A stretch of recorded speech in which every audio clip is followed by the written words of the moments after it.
Welcome to Buckeyes Tomorrow Morning for Thursday, November 30th. I'm your host, Tom Orr. The game against Michigan in 366 days. We're going to get in the Wayback Machine, not go too far back, but we're going to go back about 5 days or so to the game against Michigan. Talk about some of the good, some of the bad for the Ohio State offense. There was a lot to talk about on both sides of that spectrum. There was a lot of good. Everyone was expecting great going into the game. Everyone thought everything was terrible coming out of the game. And the truth, as always, sort of lies somewhere in the middle. We're going to be breaking that down today with our buddy Ross Fulton, the X's and O's guru at BuckeyeHuddle.com.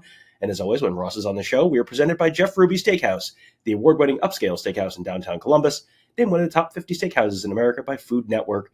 Go to jeffruby.com/Columbus to learn more and make a reservation today.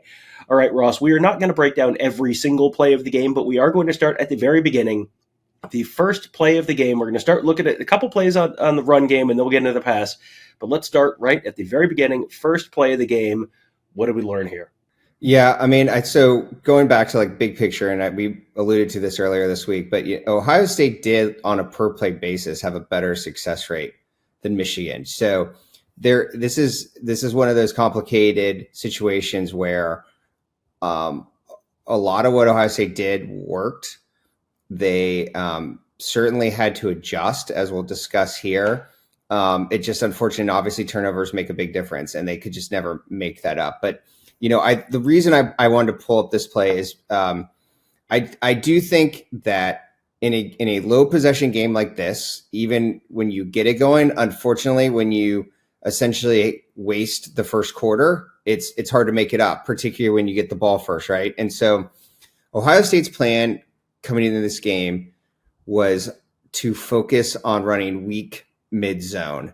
After all the discussion we had about like diversifying the scheme, gap runs, it obviously, I guess for Ryan Day and his staff, their takeaway was that they probably thought they had done enough of that to keep Michigan off balance, that they could go back to running their bread and butter zone scheme.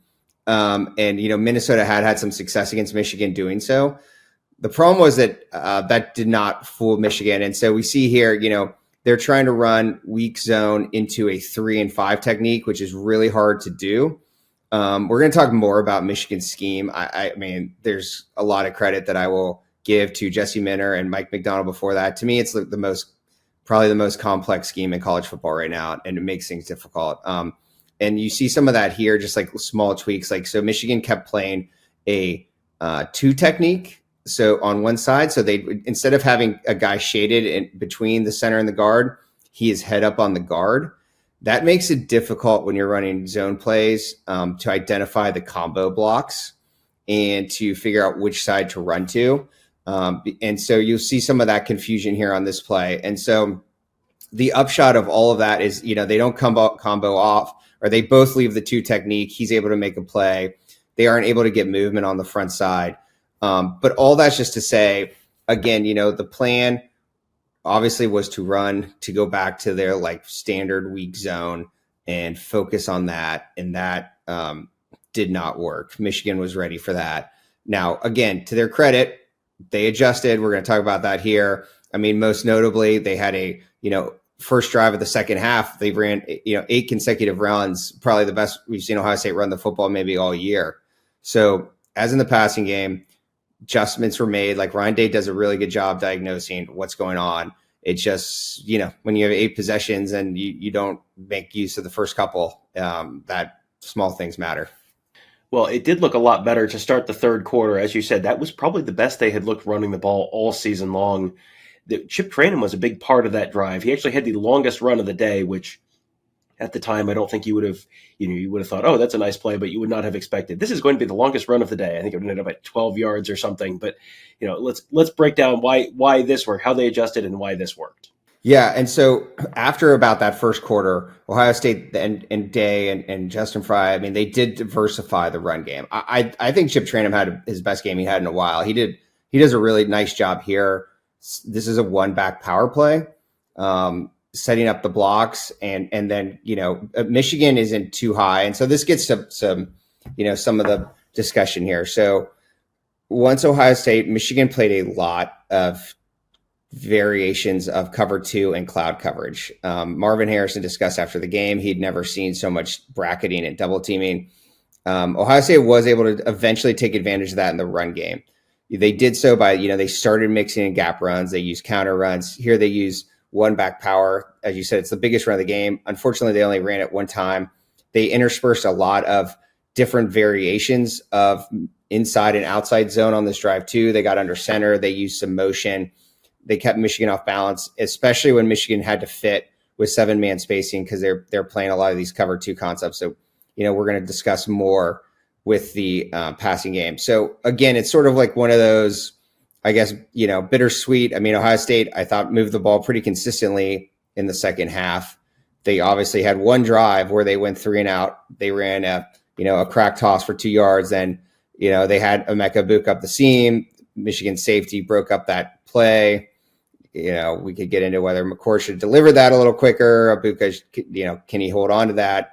And then you're in 3rd down. So, again, when you have 8 possessions, like, little things matter. But, like, they did figure out what was going on. As I said, on a per play basis, had more yards than Michigan did. So there's some good, as you said. It just was like a little too late. They could never quite crawl out of the deficit they were in. All right, so now let's take a look at the passing game. When we're just kind of going to go sequentially through the game with 5 different plays here, and break down what we learned on each of them. The first one, it looks so easy. It just Travion Henderson kind of leaks out of the backfield. McCord throws it about 3 yards in the air, and it turns into a nice gain. I think a first down for them relatively early in the game. And I think this is a good example of him taking what was there and making the most of it. Yeah. Okay. So this is a good example of a lot of what Michigan was doing. And again, I will fully admit that from an Ohio State perspective, am jealous of what Michigan is able to accomplish defensively and scheme wise. And, like, to me, that's been the difference the last few years is, like, Michigan has a very, very expansive scheme that's very modern and that has a lot of answers to different things. And I just still think that Ohio State is sort of behind the times.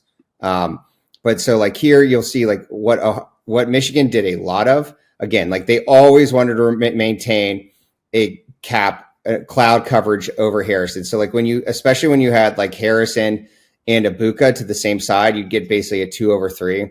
And what Michigan runs here is called 2 steal. So it's cover 2, but it's essentially rotated to the field. Here, it's a 4-man. So basically the defensive end becomes the boundary flat defender.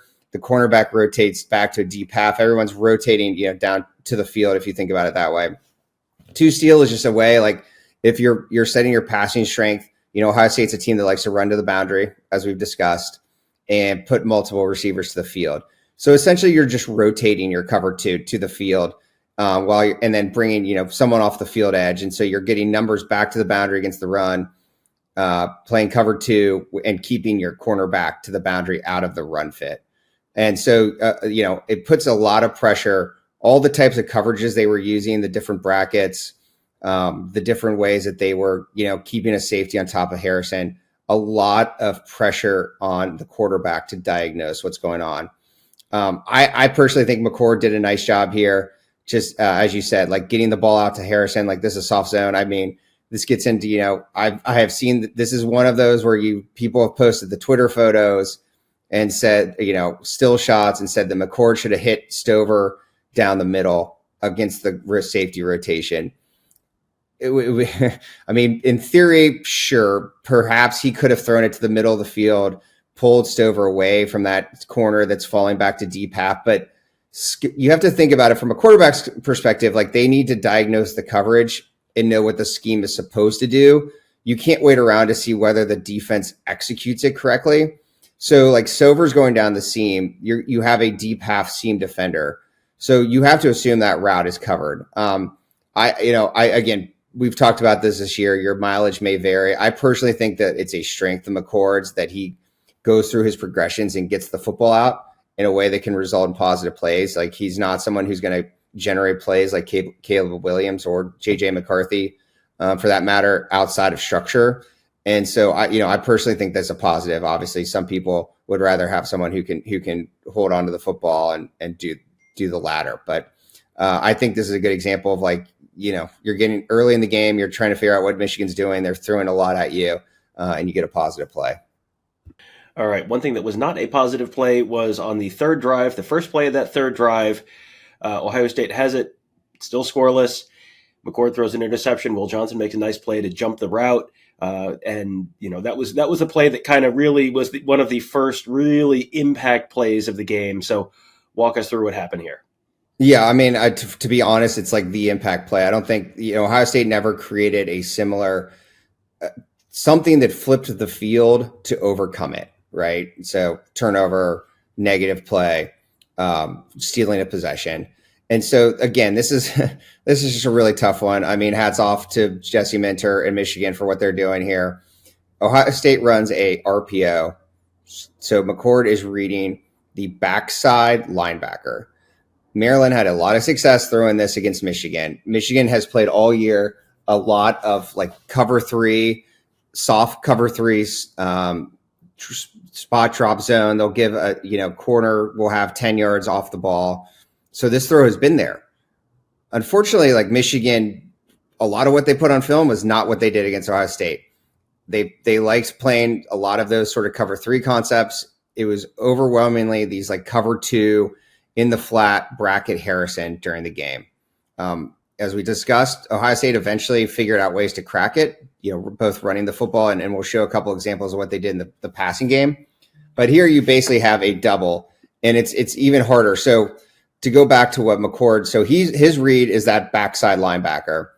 The backside linebacker travels with the run play. So it is his correct read to pull and throw. Now this is the downside of an RPO, right? Because Michigan is essentially running a bracket on Harrison, but it's even more unique bracket in that Johnson is playing the inside and hard. So when you tend to bracket, you tend to put the corner to the outside and the safety to the inside. Here they're flipping them. And so there's just nothing there. And so it's the right read to pull it to throw the RPO. You just have to basically eat it if you're McCord. And that's, Ohio State doesn't major in RPOs. This is sort of the downside of them. You got to chuck in the stands, or I guess you could say like purposely throw it behind Harrison. I mean, he's Marvin Harrison. Maybe he makes a great play, or at the minimum it's incomplete. But it's just a dead play because Michigan had the right call on, and you have to minimize your losses.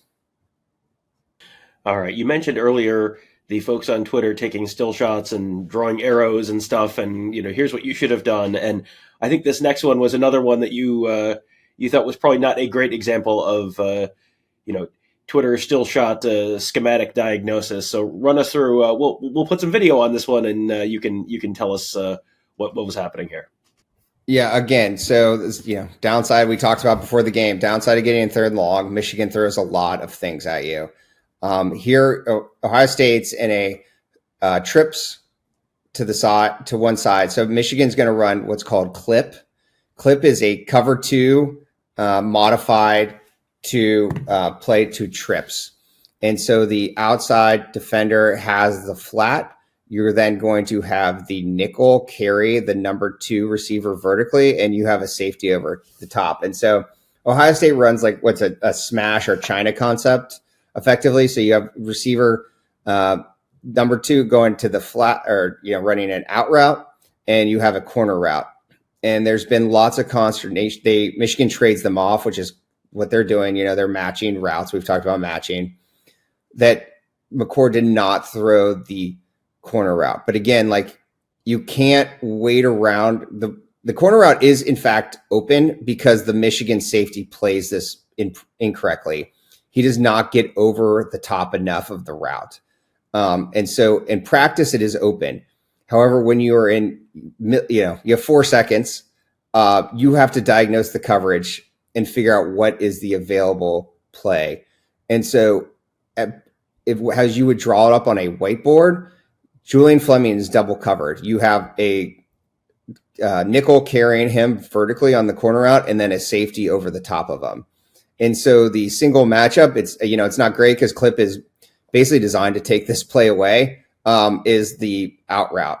So I do think it's the right place to go. The ball, I mean, again, it's sort of just a dead play against what they were facing, but taking still shots, as I said, like the quarterback can't wait around to see whether the defender in the secondary makes a mistake. I mean, it's particularly when you're facing a good pass rush. So I don't agree that McCord made the wrong decision here. I don't think any of them are a great decision, but you have to read things and throw it on the break, not waiting around to see whether the safety plays it correctly. All right. Well, there was some stuff to complain about, especially the start of the game in terms of the Ohio State offense.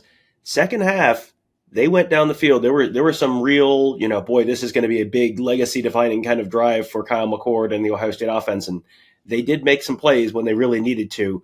One of them was that touchdown to Marvin Harrison that cut it to a one-score game again, kind of midway through the fourth quarter. This did not look like anything incredibly complicated to the layman. I mean, was there anything really, really elaborate to this play, or was it just kind of run Marvin Harrison across the middle and let him do Marvin Harrison things? Well, it's elaborate in the sense that, again, it's cracking what Michigan is doing. So earlier in the first quarter, if you recall, McCord threw a pass to Cade Stover where he basically had to break it up, and he was getting carried by the linebacker. And Harrison came open on a shallow cross on that against a poach coverage where the safety's coming over. So they came back to it. So you kept what they started to do because of that cloud coverage is they would either have Harrison run off the safety and have someone come underneath, or have someone else run off the safety and Harrison come underneath. Like they used him on a knife concept where he cut it back outside for a first down. And same thing here. So like they're going back to a drive concept with they're putting Harrison in the slot and they're using drive with the inside two receivers. And so basically, drive is the inner receiver is running a deep in and the receiver right outside of him is running a shallow cross. And so you're using concepts internally that Michigan is just, for as complex of what they're doing on defense, they don't have a lot of experience or reps handling those kind of concepts coming from multiple receivers to the same side.